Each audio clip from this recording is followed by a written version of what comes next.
Today's story was written by Reddit user Silver200061. Ever since I could remember things, Mr. Alboise has been living in our settlement in his little cottage at the edge of the forest. He was old, for a human, and to my 14-years-old self, wrinkles were visible on his scarred face. His hair was mostly grey, and kept a big bushy beard and moustache that most elvish men don't. Yet, despite his age, he was still a huge and strong person, almost a head taller than my father. I often saw him either jogging around the settlement outskirts in the morning, chopping up logs or firewood, or working on his little farm. And sometimes I see him sitting at his front door with a pipe in his mouth, huffing and puffing smoke, waving at passing neighbours or curious children, including me, that were lurking around his cottage. I once asked my father about Mr. Alboise. Why would an old human live in an elvish settlement instead of the city with his kind? Then father told me this. Mr. Alboise was once a warrior in the human army. During the last demonic incursion, he saved Lord Lorraine from a host of cyclops. So, as gratitude, Lord Lorraine offered Mr. Alboise to live here after his retirement, which he accepted. This made me more curious about him, so one day I mustered all my courage, and my friends, and visited him. He might have looked scary at first, but was a surprisingly friendly person. Mr. Alboise quickly became more and more popular amongst us children, though none of us knew how to properly pronounce his full name. We just called him Big Owl or Old Owl. His elvish was mediocre to say the least, but it was enough to fascinate us with adventures and war stories of his own. The last demon incursion, the Confederate Civil Wars, war against Midland elves, and skirmishes against the Sidician giants. I once threw a bomb, killed 2 orcs with it when it exploded. You know, your old Alboise was very popular amongst the ladies. Once there was a dark elf lady who... Oh, wait. I should save this story when you little ones are older. That giant was quick, but I was quicker. With nothing but a stone, I bashed him right in the head. Last time you said it was a stick, Mr. Alboise. Did I? You must have misheard. I've always said it was a big rock. Have I ever told you children before that I killed a minotaur with my bare hands and teeth? That's right, a 10-foot-tall minotaur with my teeth. Then he showed us his golden tooth that replaced one of the natural ones, which he claimed it broke when he ripped out the minotaur's throat. My friends and I enjoyed the stories, and of course the little snacks and gifts he gave us every time we visited. Though I personally didn't quite believe it was all true. Don't get me wrong, Mr. Alboise must have been a great warrior or soldier, according to the human tongue. After all, he did save Lord Lorraine. But half of these stories seem so ridiculously exaggerated. Then the day came when I was proven wrong. It was midnight when it happened. I was woken up by my mother. She had a concerned look on her face and said something was wrong. I quickly put on my shoes and cloak and began hearing shouting and noises that seemed like fighting outside. My mother grabbed her bow and quiver, speaking in a lower voice for me to follow her closely. As she opened the door, unnatural orange light pierced through the threshold. It was no moonlight, but a large fire, trees and houses in flames. Now that I peeked over the ledge of our treehouse's hanging gangway, I could now see what was causing all these. Goblins, orcs, and demonic beastlings were rampaging through the streets and houses. Most of our garrison, including my father, was out for goblin purging, miles away, and will take some time for them to return, even for elvish footing. Afterwards, I was told this was a trick of the enemy, to lure our strongest warriors away so our defence is weak. Then, under the cover of goblin shaman dark magic, they snuck in. Though most of us elves know how to fight, even as civilians, due to our mandatory combat training since childhood, the attack was too subtle for us to organise any proper defence. It was everyone for themselves, fighting at the doorstep or shooting from the rooftops, hoping to stem the rampaging horde and buy time for the warriors to return. Mother held my hands and we began moving towards a garrison fortress, which had the highest chance of any kind of organised defence, and most likely the safest place in the whole settlement. On our way, we were joined by a few of our neighbours, and had to fight through the few small packs of spider-riding goblins that got in our way, but most of them were dealt with swiftly. The majority of the invaders must have been distracted by the more populated market centre, but once we hit the main road, the situation became worse. Many, besides us, had the same idea of seeking refuge in the fortress. The larger column drew more attention, and more enemy came rushing in our way. Our progress became slower and slower, as we had to turn back and fight the pursuing wave of orcs, beastlings and goblins. The situation was getting desperate.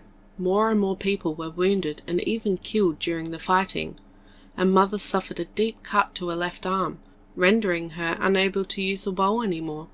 The worst came when a minotaur smashed through a building from our right, cutting right into the crowd. Our orderly fighting withdrawal degraded into a panicked retreat.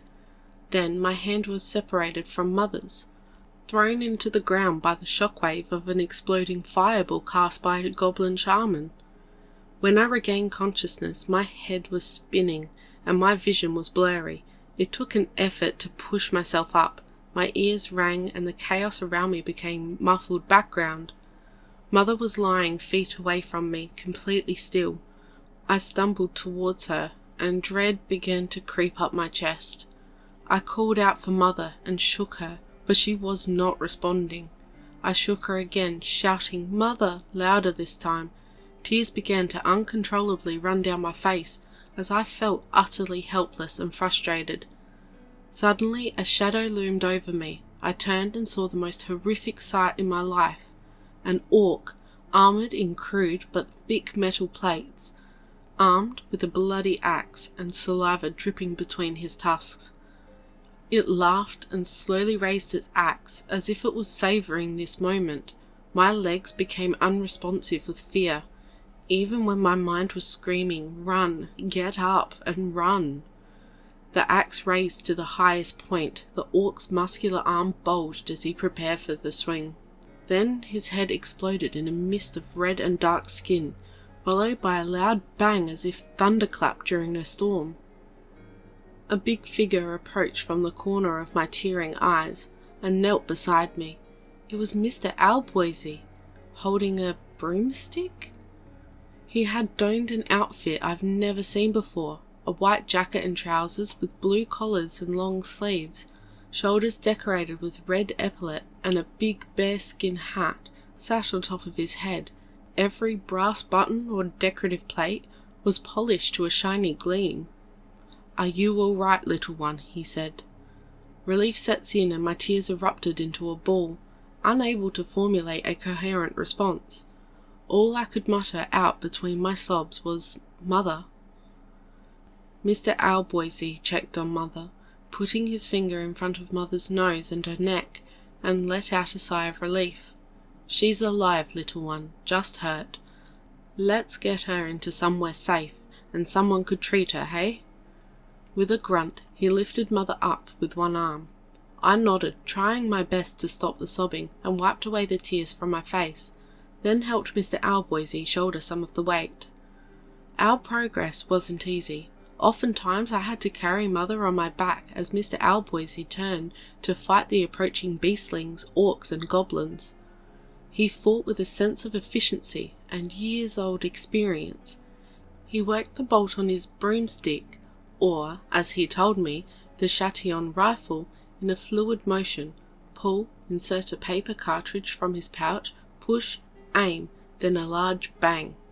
With every shot, either a head exploded, limbs were torn off, or chest burst open.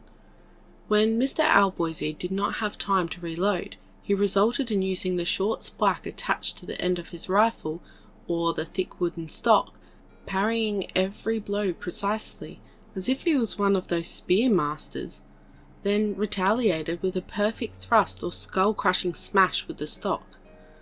Mr. Alboisy also fought with a bad mouth. Though I've picked up some naughty words, I've never heard a man swear so much with such toxicity, sometimes in his wonky Elvish, sometimes in human tongue, mostly involving genitals, sexual intercourse, feces, and a fixation on one's mother, such as, "Eat this, you dung-eating lowlife," and the most memorable one being, "Your mother's a whore and she stinks like elderberries." Eventually, we could see the fortress itself, but we were too late.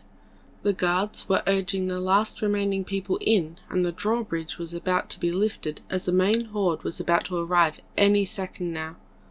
"Excuse me," said Mr. Alboisy. Before I could ask for what, he strapped his rifle on his back, then lifted me on his shoulder while Mother was on his right. Then he sprinted. Actually, no, he charged. He ran faster than any horse I've seen. He must have covered at least 100 yards within 20 seconds. "Wait!" he shouted at the top of his lungs. A few guards heard and turned around, but the drawbridge was already lifting. Some called to the gatehouse to stop, but I was sure they were not going to risk it for us, as the horde was right behind us. Mr. Alboisy probably knew this as well, but he didn't stop. He kept his pace and shouted louder this time. When he was about to reach the fortress's moat, "Catch him!" Before I could process what he meant, I was propelled into the air and arched over the drawbridge, followed by my mother. We were both caught and cushioned by the guards. I recovered and immediately crawled up to the already half-lifted drawbridge, ignoring the guard's word for me to come back.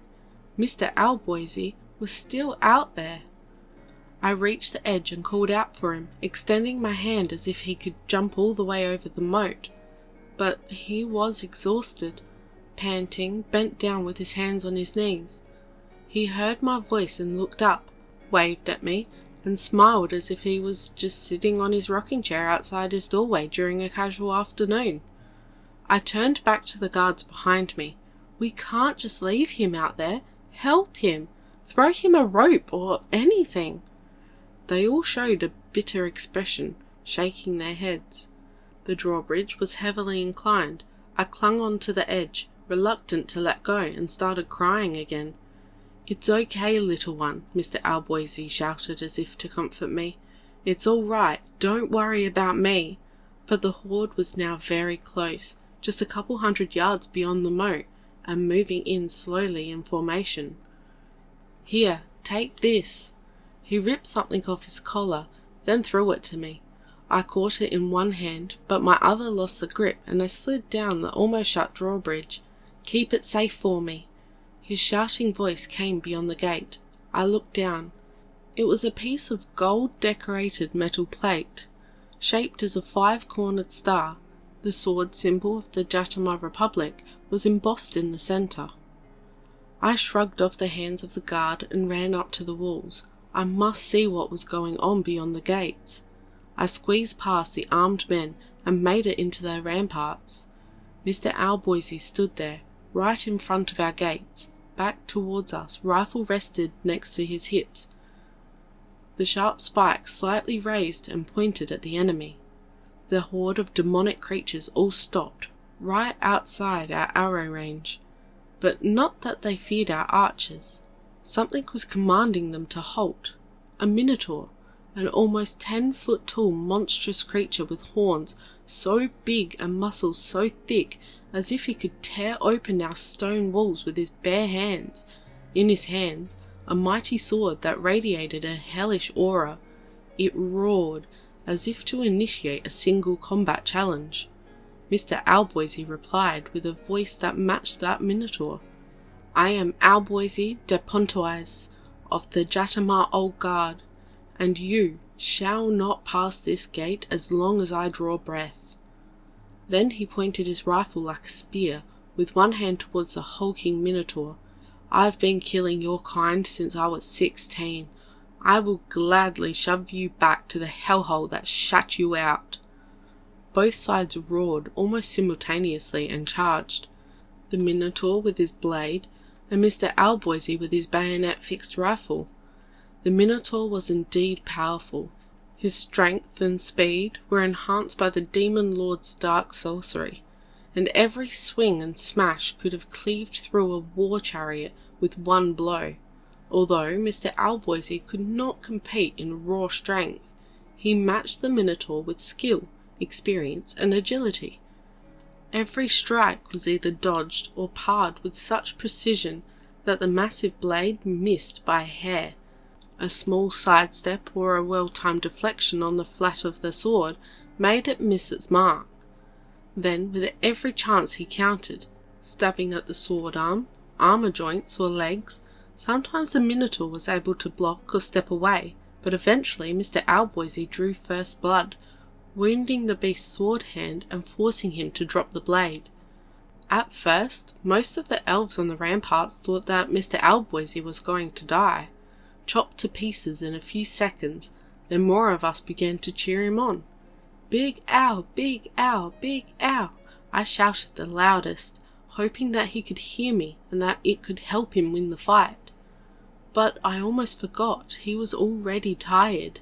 His stamina drained from the continued fighting, not to mention his age. I could start to see the fatigue setting in, his deflecting parry becoming less precise, the dodges slower. He began to bleed as well. A strong, low swiping strike came. This time Mr. Alboisy couldn't jump out of the way, and was forced to block it. The great claw cracked his rifle and sent him flying to the side. He rolled a few times on the ground and stopped, and struggled to recover from it, his shaky arms and legs straining to lift himself up. The cheering died. Many gasped or clenched their fists, thinking, "This is it. Old Alboisy is no more." But I refused to believe that. I gathered my breath and shouted at the top of my lungs, "Mr. Alboisy!" He must have heard it, and, as if he drank a strength potion, with a great cry he lifted himself up from the floor. He picked up his bearskin hat and wore it on top of his head again. The Minotaur let out a sound similar to a laugh.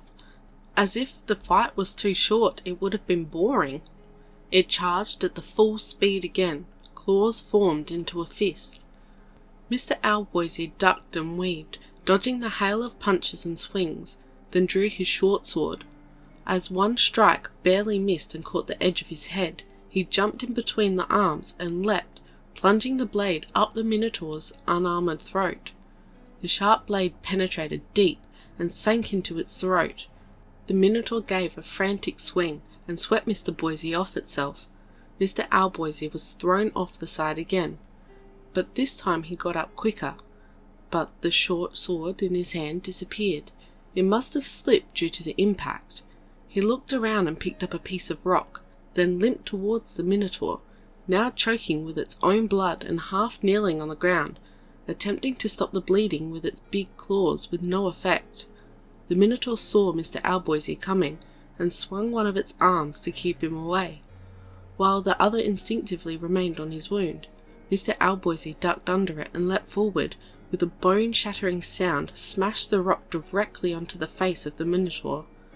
It was thrown on its back, and Mr. Alboisy climbed on top of it, then began smashing down with both hands. With each strike he shouted, "I'm thud, on thud, my thud, fucking crack, vacation!" The rock broke in two in his hands, and he looked at it with disappointment, as the Minotaur was still alive, though barely, his claws still weakly pushed against Mr. Alboisy. Then, a sight I would never forget, the tales were true. In the most savage way, Mr. Alboisy opened his mouth and bit deep into the Minotaur's throat. Its sharp claws clawed at Mr. Alboisy's back, with the last attempt to fight back. Then, with a swing of his head, Mr. Alboisy ripped the throat out of the Minotaur, blood splattering on his white and blue uniform. He spat the chunk of flesh out. Now the Minotaur's arms were completely still and motionless. Mr. Alboisy got off the corpse and turned towards the horde of orcs, goblins, and beastlings, mouth covered and hands still covered in Minotaur blood. "Who's next?" he shouted, and the formation lines backed up a little. He shouted again, "Who's next?" With this, the hordes of demonic creatures slowly wavered, then turned around and started to retreat. The ramparts erupted in cheers and praises, all shouting his name. Once the guards confirmed the enemies were truly gone, the drawbridge was lowered, and I was first to run out toward Mr. Alboise, now laying on the ground. I knelt down beside him, worried that he would succumb to his wounds. "Mr. Alboise?" I asked. He opened his eyes and looked towards me. "Ah, hello there, little one." He was utterly exhausted, and another new addition to his collection of facial scars, and half of his right ear was missing. The once beautiful uniform was ripped in many places, and now soaked in blood, either of the Minotaur or of his own. "I'm too old for this shit," he said, then smiled. The golden tooth was missing.